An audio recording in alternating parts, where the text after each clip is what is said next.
Ce matin, nous allons commencer avec un premier personnage. Il est peu connu parce qu'il est question de lui simplement dans 2-3 chapitres. Pourtant, il a tenu une place particulière auprès de David. Je dirais que c'est un homme de l'ombre, mais un homme de pouvoir qui était là. Et à travers lui, nous allons parler de la colère et surtout des conséquences de la colère. Qui n'a jamais été confronté à la colère? Alors, je ne suis pas en train de parler de la saute d'humeur qu'on peut avoir, lorsque quelqu'un vous fait une queue de poisson ou quelque chose comme ça. Non, je vous parle de cette colère profonde qui peut surgir quand on est blessé, humilié, offensé, trahi. Vous voyez, cette colère qui n'est pas juste passagère, mais qui va se cultiver autour de cette blessure qui est là. Et nous savons que ce genre de colère, si elle n'est pas maîtrisée, peut devenir destructrice. Parce que mal gérée, elle va se transformer en rancune. Et la rancune risque de laisser place à la haine. Et la haine finir par détruire, parfois lentement, parfois brutalement. Alors tu connais peut-être quelqu'un qui a été profondément blessé autour de toi, dans ta famille, dans ton entourage, ou peut-être dans l'église, quelqu'un qui, avec le temps, a commencé à changer. Tu l'as vu changer dans son regard, moins ouvert, moins joyeux, moins généreux, et de plus en plus renfermé. Et peut-être que ce quelqu'un, c'est quelqu'un aussi que tu côtoies dans ton assemblée, dans l'église, peut-être même ici, quelqu'un qui vient et qui sert au milieu de nous, mais tu sais que son cœur est devenu lourd, très lourd.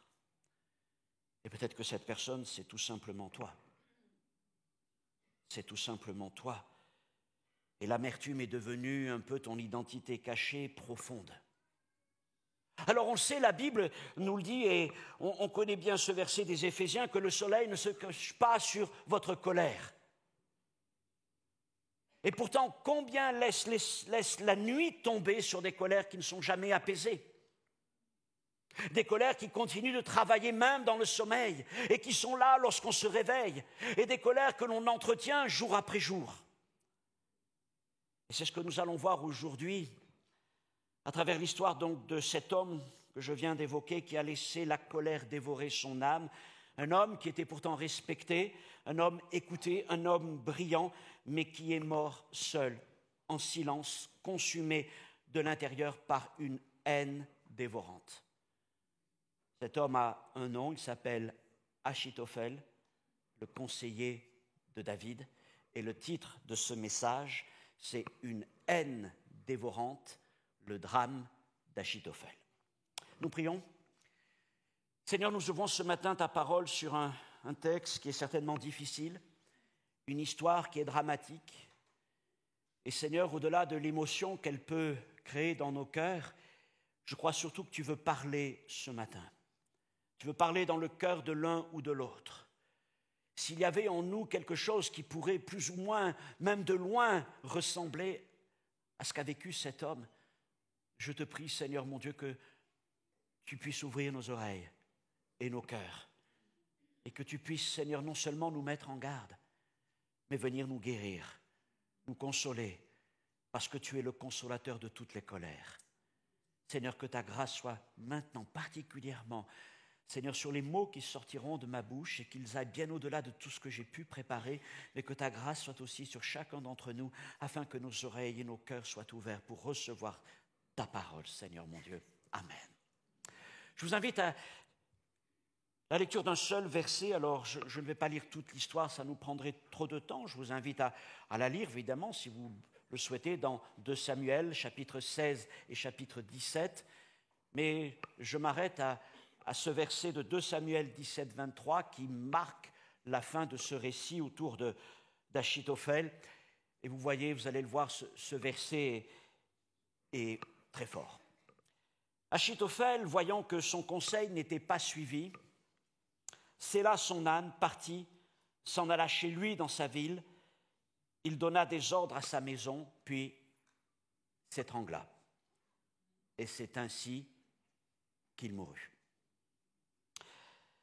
Achitophel rentre chez lui, il met de l'ordre dans sa maison, puis se donne la mort.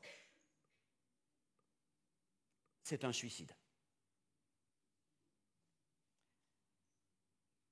Il y en a peu dans la Bible. Mais la Bible n'esquive pas le sujet.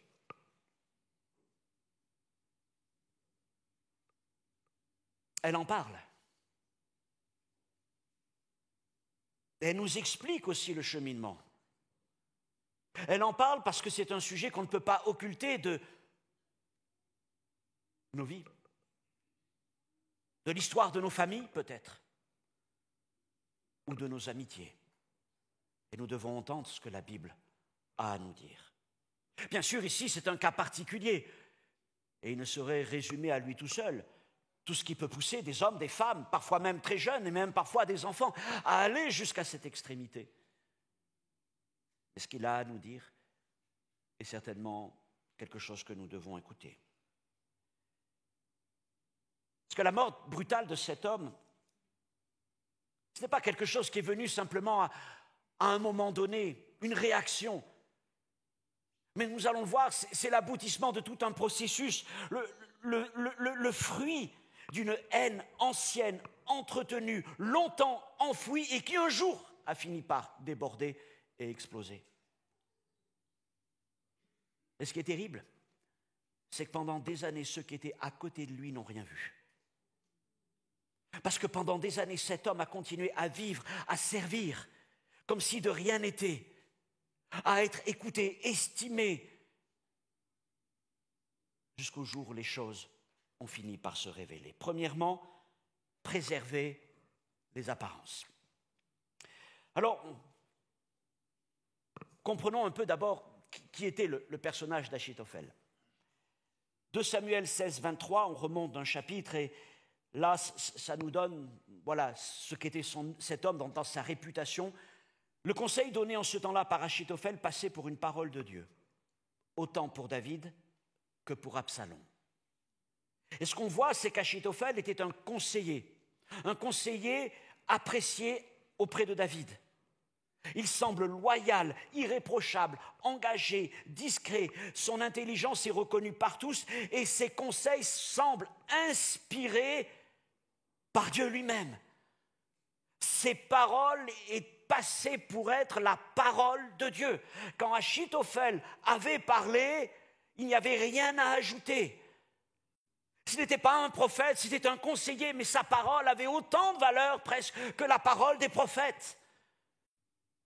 Et pendant des années, il était donc là, discret.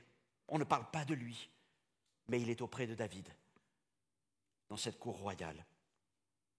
Mais derrière cette image, cet homme porte depuis longtemps une colère sourde contre David. Une colère contre David. Et pourtant, il continue de se tenir dans son entourage, de le servir, de lui donner tous ses conseils, comme si de rien n'était, pour autant que quelque chose était en train de couver dans le cœur de cet homme. Et là, on se rend compte que la sagesse peut coexister un temps avec l'amertume, avec la colère. Et quelqu'un peut briller extérieurement tout en étant rongé secrètement. Sauver les apparences. Cette personne peut servir Dieu, conseiller les autres, inspirer confiance, tout en cachant un poison profond qui est en train d'infecter, de corrompre tout son cœur, toute son âme, tous ses sentiments, toute sa pensée. Ce poison attend son heure. Il attend son heure. Alors, qu'est-ce qui a donc amené cet homme à une telle colère contre David? Parce que ce n'est pas juste une colère passagère. C'est une colère qui l'a amené jusque dans la mort. Alors il nous faut essayer de relier les points des textes bibliques. Et nous allons découvrir qu'à l'origine de la colère d'Achitophel, il y a un outrage familial et moral.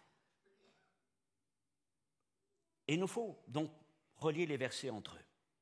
Le premier se trouve dans 2 Samuel 11.3.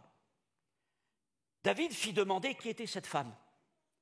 Et on lui dit, mais n'est-ce pas Bathsheba, fille d'Éliam, femme d'Uri le Héthien. Regardez bien les noms. Deuxième verset, 2 Samuel 23, 34. Éliam, fils d'Achitophel, le Gilonite. On fait les liens? Achitophel, Éliam, Bathsheba. Achitophel était le grand-père de Bathsheba. Rappelons rapidement l'histoire de Bathsheba, d'Uri et de David, pour ceux qui ne la connaîtraient pas vraiment. Bathsheba est un jour séduite, on va le dire comme ça, par David, et tombe enceinte de lui. Mais Bathsheba est mariée à un des meilleurs officiers de David, qui est parti à la guerre, tandis que David est resté à Jérusalem, dans son palais. Alors, pour éviter le scandale d'une épouse qui tombe enceinte alors que son époux est à la guerre, David, manigance tout un stratagème, mais n'y parvenant pas, il le fait froidement éliminer lors d'une bataille. Il y a donc eu un adultère avec Bathsheba et il y a eu un meurtre avec Uri qui sont venus frapper cette famille. Alors nous savons comment les choses ont été dénoncées par le prophète Nathan et comment elles ont été éventées, proclamées publiquement, même ce qui devait être, à mon avis, un secret de polichinelle. Alors on pense à ce qui se passe pour David, à ce qui se passe pour Bathsheba. C'est vrai, il va y avoir la mort du premier-né qui est là, de cet enfant. Et il va y avoir plein d'autres choses qui vont venir dans la vie de David. Et on va longtemps, surtout, voir les conséquences dans la vie de David. Mais il y a des conséquences qu'on ne mesure pas tout de suite, qui ne sont pas mises en évidence tout de suite. C'est pas concernant David, mais concernant la famille de Bathsheba. Et des fois, c'est vrai qu'on est attiré, on met le focus sur certaines personnes. Et combien de personnes souffrent dans le retrait, dans le silence? On pense, il y a cette...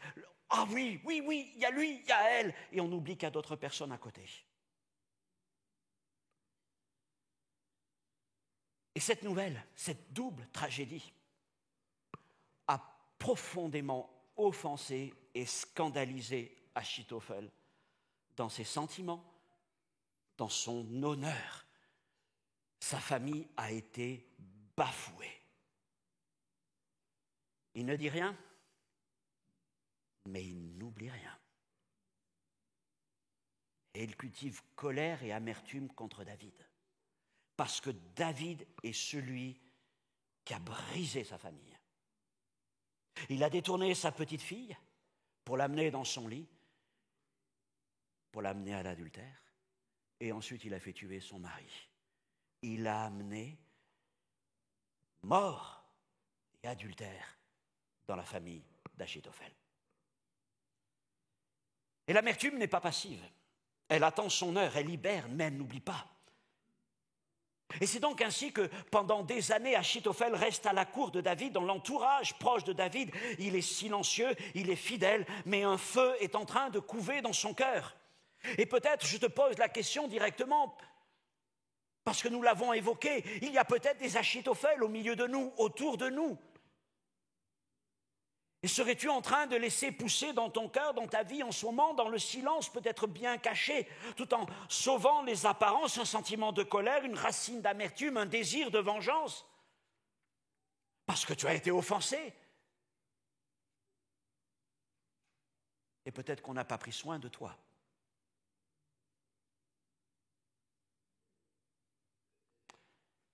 Troisièmement, l'heure de la vengeance.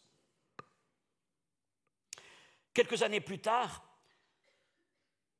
la colère retenue d'Achitophel contre David est devenue une haine, n'attendant qu'une occasion donc pour exploser. Et elle vient lorsque Absalom, le fils de David, se révolte contre son père et veut le renverser.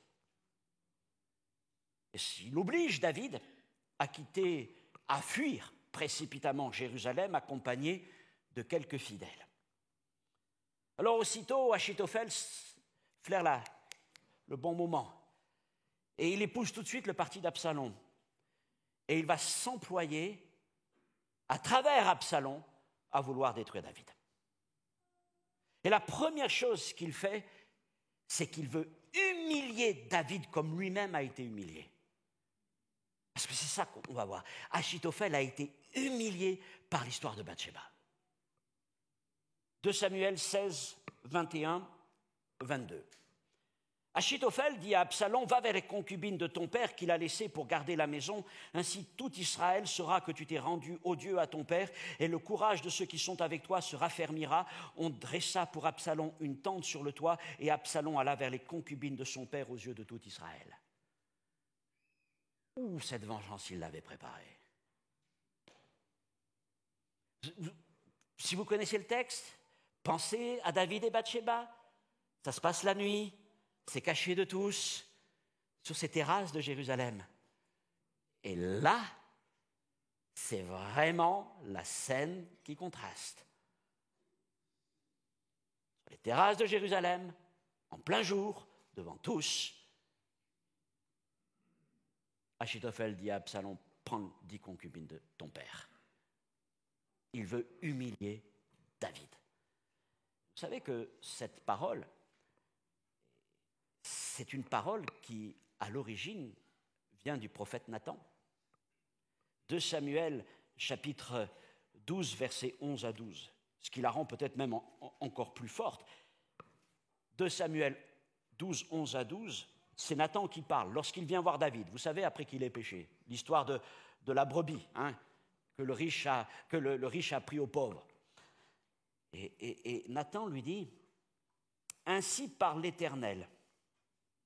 Voici, je vais faire sortir de ta maison le malheur contre toi, et je vais prendre sous tes yeux tes propres femmes, pour les donner à un autre qui couchera avec elle à la vue de ce soleil, car tu as agi en secret, et moi je ferai cela en présence de tout Israël, et à la face du soleil. » Ouf. Et cette parole s'est accomplie.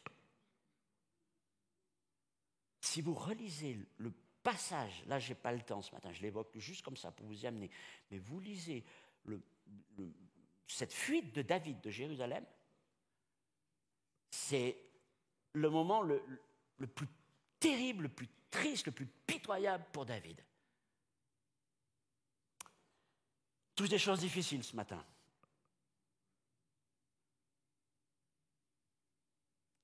Ok, il a humilié David.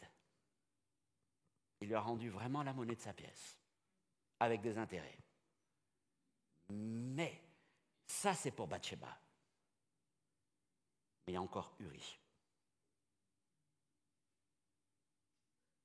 Il y a encore Uri. David a fait périr Uri. Et ça, il ne l'a pas oublié non plus. Alors, il va proposer à Absalom un plan terrible. Il faut partir à la poursuite de David et aller le frapper dans la nuit même. 2 Samuel 17, 1 à 2, c'est Achitophel qui parle. Et lui, le conseiller, dit maintenant, « Je choisirai 12 000 hommes et je me mettrai en route cette nuit à la poursuite de David. » Il sort de l'ombre pour venir au premier plan. C'est moi qui vais y aller. Je le surprendrai pendant qu'il est fatigué et que ses mains sont affaiblies. Je l'effraierai et tout le peuple qui est avec lui s'enfuira. Je frapperai le roi seul. Waouh!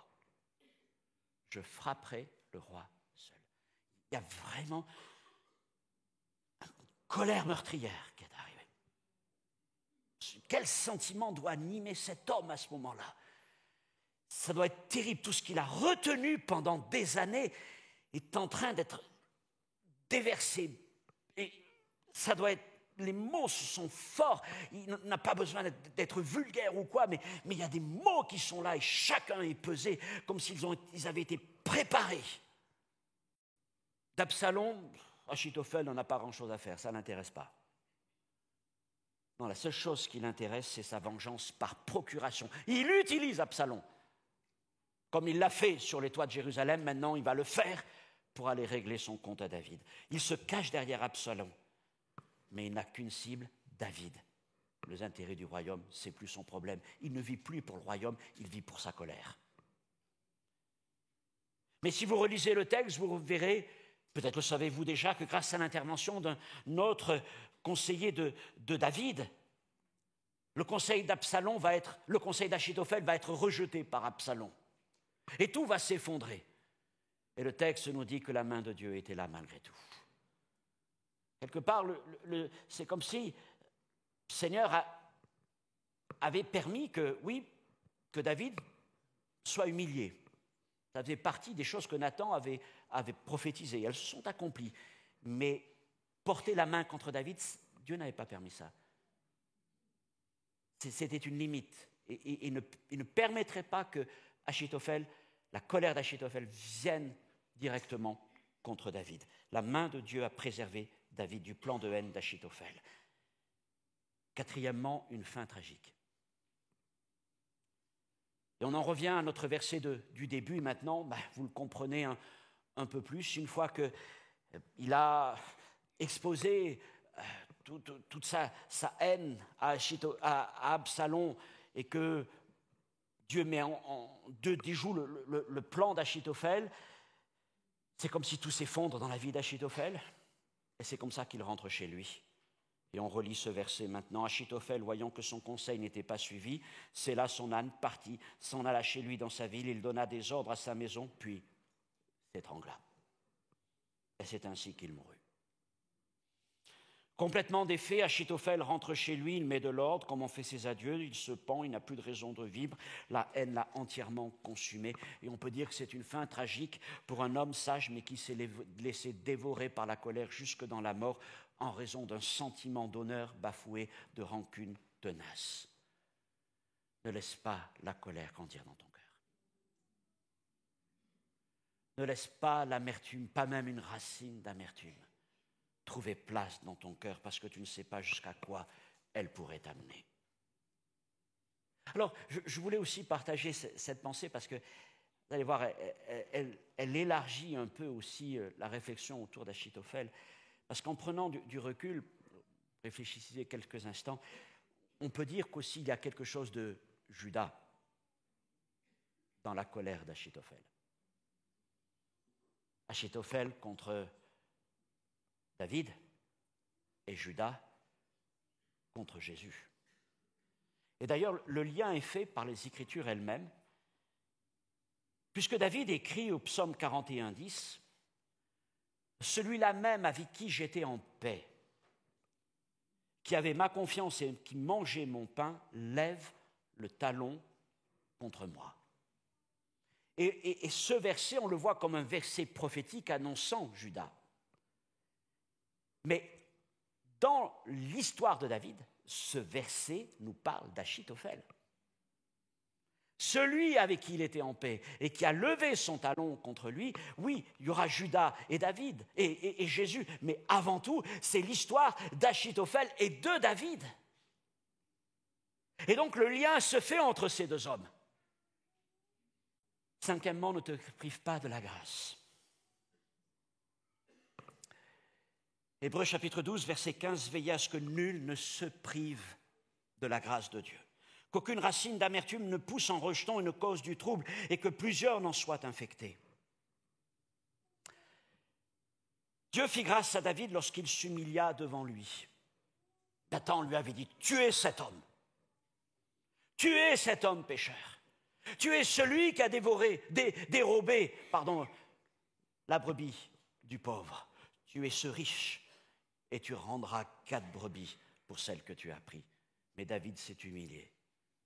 Il s'est profondément humilié. Et il a accepté le jugement de Dieu.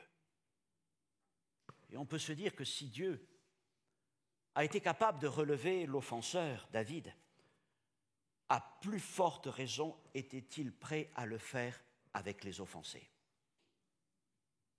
Ne croyez-vous pas? Achitophel aurait pu s'approcher de Dieu avec ses questions, sa colère, sa blessure. Et auprès de Dieu, il aurait trouvé grâce, consolation et restauration. Je me suis demandé même, mais si Achitophel s'était approché du Seigneur, avait eu tout ce travail, Dieu n'aurait-il même pas amené David à mesurer davantage les conséquences de son péché et à réaliser, je me dis, mais comment David a pu se dire, mais avoir Achitophel pendant des années à ses côtés sans qu'il n'y ait rien qui soit fait? Ça a dû être dur aussi pour Achitophel, c'est d'être là, de jouer ce rôle de conseiller, et David finalement presque d'ignorer la douleur d'Achitophel. Il n'en a pas pris conscience. Je pense que si Achitophel vraiment avait cherché cette grâce auprès de Dieu, il est possible que le Seigneur ait amené David à réaliser davantage les conséquences de son péché. Je crois que nous avons besoin aussi, et voilà, il peut y avoir toutes sortes de situations dans la vie et on n'en est pas exempts les uns les autres, et que Dieu nous garde de nous retrouver dans des situations où nous allons offenser des gens. Ce n'est vraiment pas des choses que nous recherchons en tant qu'enfants de Dieu, mais il se peut que nous ayons des situations dans notre vie qui sont arrivées sans que ça soit à l'excès, comme David dans l'affaire de Bathsheba et d'Uri. Mais il y a peut-être des gens qui sont à côté de nous et qui souffrent des conséquences des offenses. Nous ne les avons pas offensés directement. Nous sommes allés peut-être devant le Seigneur pour demander pardon. Nous avons peut-être demandé pardon directement aux personnes que nous avons offensées en oubliant les personnes qui ont été indirectement offensées. Et on vit à côté d'elles sans se rendre compte qu'elles ne sont pas guéries. Malheureusement, Achitophel s'est privé de s'approcher de Dieu. Il a préféré s'enfermer dans sa douleur, de s'obstiner dans sa colère jusque dans la mort.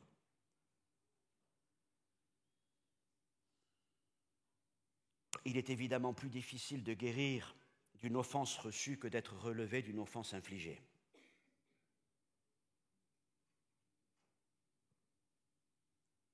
Mais toute colère qui n'est pas traitée radicalement fait une œuvre rampante dans le cœur de l'homme et finit par causer du trouble et infecter plusieurs autour de nous. C'est ce que dit ce verset d'Hébreux 12. Alors Achitophel n'a jamais parlé de sa blessure. Il a préservé les apparences, il est resté l'homme sage, il n'a jamais pleuré devant Dieu, il n'a jamais laissé la grâce de Dieu désamorcer sa douleur, peut-être ne le voulait-il pas. Ça, c'est un point qu'on ne sait pas. Mais il a nourri la haine qui a fini par l'emporter sur lui. Alors l'histoire d'Achitophel est dramatique, elle est dure, elle n'est pas là pour choquer, mais la Bible ne nous cache rien de l'histoire de ces hommes qui sont là. Et auprès des hommes les plus remarquables, et David, bien sûr, était l'homme selon le cœur de Dieu. Il y a eu un grand impair dans la vie de David. Et on pense souvent à Bathsheba, à Uri, on pense aussi au bébé qui est mort, aux conséquences dans la famille. Et voilà, mes frères et sœurs, finalement, nous aussi, nous sommes comme David, mais nous obéissons à Achitophel. Nous oublions Achitophel.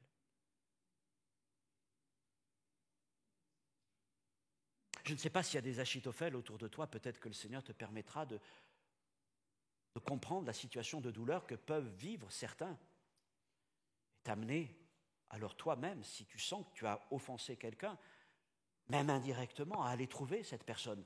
Tu dirais, mais c'est Uri, c'est Bathsheba. Oui, mais Achitophel souffre aussi. Et ne regarde pas simplement à quelque chose qui s'est passé là, c'est peut-être des choses qui sont très lointaines, qui sont très anciennes, qui peut-être remontent même dans ton histoire avant ta conversion, qui sont là et qui sont dans ta famille. Et c'est souvent dans le cercle le plus proche que ces choses se cultivent et se gardent à travers les années, parce que si on perd quelqu'un de vue, on le perd de vue. Mais David voyait Achitophel tous les jours. Et c'est peut-être quelqu'un que tu vois tous les jours, et parce que tu le vois tous les jours, tu te dis, il n'y a pas de problème. C'est réglé. On est passé dessus. Qu'est-ce que tu en sais?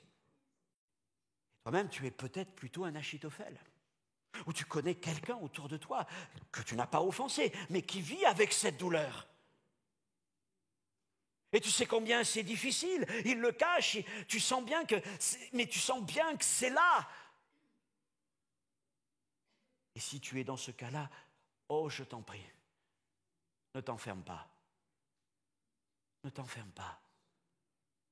Particulièrement si tu sers dans l'Église, ne joue pas sur les apparences. Mais viens t'approcher de Dieu. Viens t'approcher de Dieu. Dieu ne te déconsidère pas. Ne dis pas, ah ben voilà, il s'est occupé de David. Et moi? Moi, ma douleur, ma souffrance est secondaire, elle est de deuxième classe, elle est moins importante, parce que voilà. Dieu ne classe pas les douleurs. Il connaît ta souffrance. Il connaît l'offense que tu as subie, qui a peut-être ébranlé ta famille, qui a frappé ta famille, ou d'autres choses de ta vie. Et le Seigneur veut te guérir. Il est capable de te guérir. Et ça, c'est la puissance de l'Évangile. Jésus est venu pour nous guérir. Parce qu'il n'est pas, comme David, ignorant de toutes les souffrances que nous pourrions avoir, mais lui est venu pour aller donner sa vie à la croix, afin que toutes ces meurtrissures, toutes ces douceurs, toutes ces douleurs, il les prenne avec lui. À la croix, Jésus est mort quelque part comme un Achitophel. Parce qu'il est mort en prenant nos colères. Il est mort en prenant nos malédictions. Il est mort pour tous les Achitophels. Et pour bien d'autres aussi. Ne te prive pas de la grâce de Dieu. Ne t'enferme pas dans un propre jugement. En disant, j'ai raison. Et cette raison-là finira par te tuer. Mais viens vers la vie. Viens libérer ton cœur, viens libérer ton âme. Viens, le Seigneur, arracher toute racine d'amertume.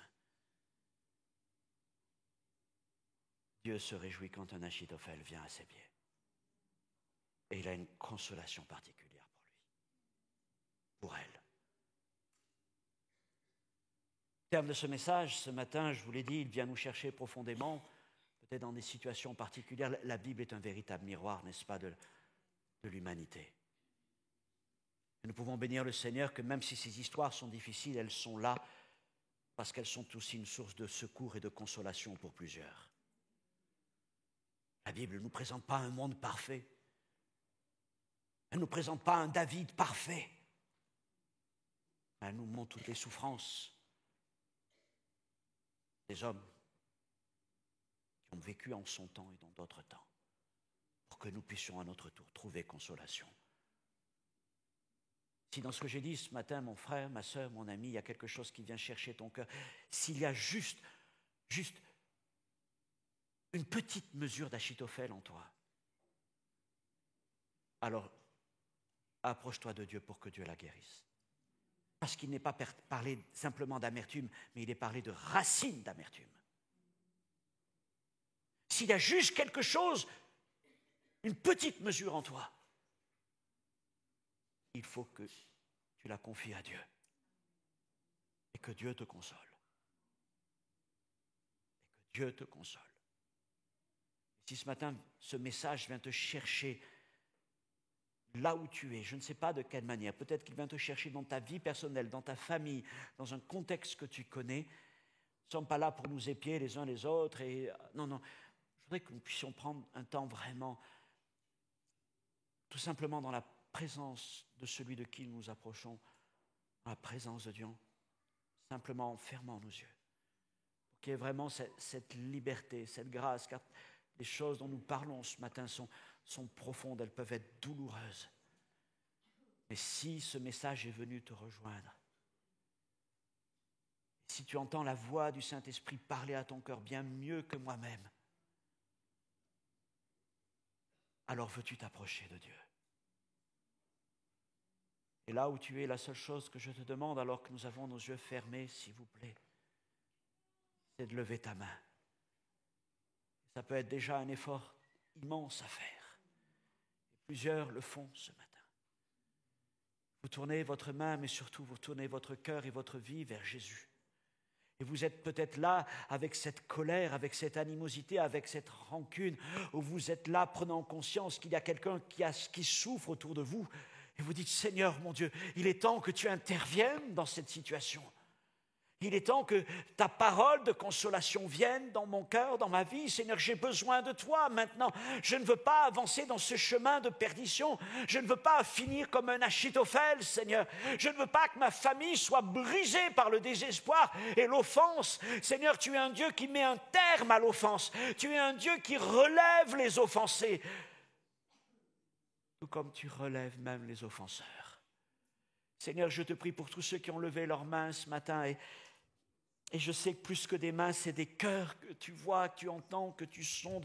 Tu n'ignores rien de nos vies, tu nous connais parfaitement dans toutes nos joies, dans tous nos bonheurs, mais aussi dans tous ces moments où tout s'effondre, où le malheur vient frapper nos familles, l'offense est là.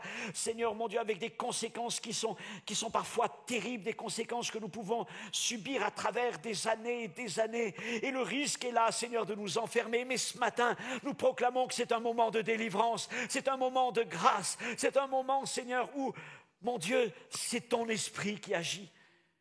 Seigneur, tu m'as permis de prêcher ta parole, mais maintenant je prie pour que ton esprit agisse parce que je ne peux rien faire de plus. Seigneur, alors que nous nous approchons de toi, viens nous visiter. Viens, Seigneur, apporter tout simplement ta présence, ta chaleur, ton amour, ta consolation. Seigneur, plusieurs cœurs ont besoin d'être apaisés ce matin. Nous recherchons l'apaisement de Dieu. Nous recherchons le pardon divin. Nous recherchons la consolation divine. Seigneur, ce n'est pas un homme qui peut l'offrir. Que pouvait offrir David à Achitophel? Est-ce que tous les mots de David auraient pu guérir le cœur de cet homme? Il n'y a que toi qui le pouvais. Et Seigneur, je prie ce matin que tu fasses cela au milieu de nous. Et qu'il y ait, Seigneur, même si ce message est comme une semence, je te prie qu'elle tombe au plus profond des cœurs et qu'elle commence à travailler les cœurs. Et que tu continues ton œuvre et que tu continues, Seigneur, à nous parler. Car, Seigneur, tu ne te lasses pas de nous appeler au salut, de nous appeler à la guérison intérieure. Et, Seigneur, mon âme souffre de penser qu'il y aurait peut-être au milieu de nous ou dans nos assemblées des hommes, des femmes de valeur, dont la parole est éprouvée, appréciée, écoutée, et qui pourtant, dans leur cœur, vivraient la colère, la déception, l'amertume et l'offense. Garde-nous de cela, Seigneur.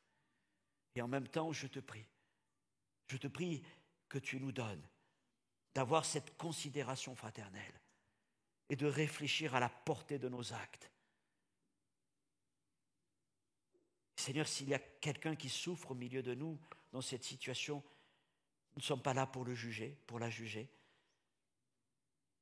Mais pardon, Seigneur, si nous ne nous rendons pas compte de tout. Et je te prie, Seigneur, que nous puissions trouver les uns auprès des autres cette écoute, cet accueil, afin que, Seigneur mon Dieu, nulle racine d'amertume ne grandisse au milieu de nous et que plusieurs en soient infectés.